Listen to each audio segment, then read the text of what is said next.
എറണാകുളം പുത്തൻകുരിശിൽ നായക്കുട്ടിക്ക് നേരെ ക്രൂരത. വീട്ടുമുറ്റത്ത് കൂട്ടിൽ കിടന്ന 3 മാസം മാത്രം പ്രായമുള്ള നായയുടെ മുഖത്ത് അജ്ഞാതൻ രാസലായിനി ഒഴിച്ചു. കാഴ്ച നഷ്ടമായ നായക്കുട്ടിയുടെ ആന്തരിക അവയവങ്ങൾക്കും പൊള്ളലേറ്റു. പുത്തൻകുരിശ് മോനിപ്പള്ളിയിൽ നയനമോളുടെ നായ്ക്കുട്ടിക്ക് നേരെയാണ് കഴിഞ്ഞ തിങ്കളാഴ്ച ക്രൂരമായ ആക്രമണം ഉണ്ടായത്. നായ്ക്കുട്ടിയെ കൂട്ടിലാക്കി വീട്ടുകാർ പുറത്തുപോയ സമയത്തായിരുന്നു ആക്രമണം.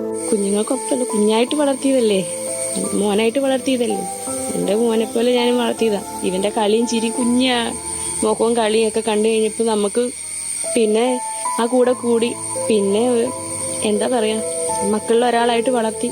ഗുരുതരമായി പരിക്കേറ്റ നായ്ക്കുട്ടിയുടെ വലത് കണ്ണിന്റെ കാഴ്ച പൂർണ്ണമായും ഇടത് കണ്ണിന്റെ കാഴ്ച ഭാഗികമായും നഷ്ടപ്പെട്ടു.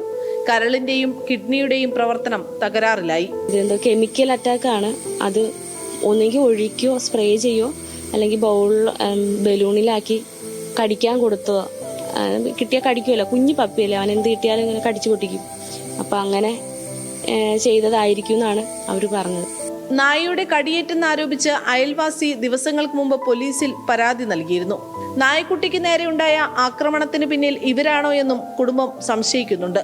വിശദമായ അന്വേഷണം ആവശ്യപ്പെട്ട് പുത്തൻകുരിശ് പോലീസ് സ്റ്റേഷനിൽ പരാതി നൽകിയിരിക്കുകയാണ് നയനമോൾ. ന്യൂസ് മലയാളം, കൊച്ചി.